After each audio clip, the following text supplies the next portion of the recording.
નમસ્કાર દર્શક મિત્રો, હું છું પરમાર અનિશા. તમે જોઈ રહ્યા છો લોક સામના ન્યૂઝ. તો જોઈએ આજના સમાચાર. વિજયપુરથી અમારા રિપોર્ટર રવિકુમાર ડોડિયા સાથે. ફાગણ સુદ પૂનમ એટલે કે હોળી ધૂળેટી.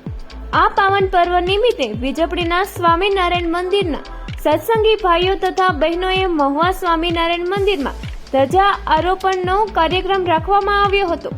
તો આ પાવન પ્રસંગે તમામ સત્સંગી ભાઈઓ બહેનો વિજયપુરથી સવારે નીકળી મહુવા પહોંચી સવારે 8 વાગે ડીજેના તાલે શોભાયાત્રા કાઢી તેમજ 9 વાગે પૂજા વિધિ કરી અને 9:30 કલાકે તમામ શિખરે સ્વામિનારાયણ ભગવાનના મંદિરે વાલા ભક્તોએ ધજા ચડાવી પૂજન કર્યું.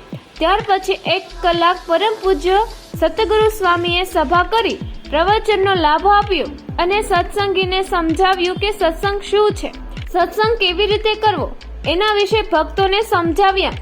ત્યાર પછી બપોરે ભગવાનની આરતી કરી અને તમામ ભક્તોએ પ્રસાદનો લાભ લીધો.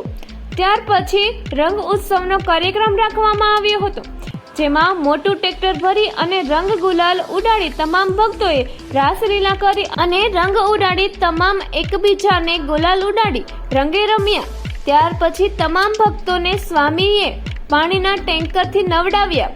આ કાર્યક્રમમાં સત્સંગી ભાઈઓ જેવા કે હિંમતભાઈ ગુર્જર, દિવસીભાઈ ગુર્જર, વશરામભાઈ ગુર્જર, ઝીણાભાઈ બલદાણિયા, રાઘવભાઈ કળસિયા, કાંતિભાઈ ડોડિયા, પોપટભાઈ ડોડિયા, પૂનાભાઈ ગુર્જર, ધીરુભાઈ ગુર્જર, વિપુલભાઈ વાઘમસિંહ, બચુભાઈ બલદાણિયા, વિજયભાઈ ગુર્જર, કાનજીભાઈ ગુર્જર તેમજ મહિલા મંડળ બહેનોએ પણ આ કાર્યક્રમમાં સારો એવો લાભ લીધો હતો.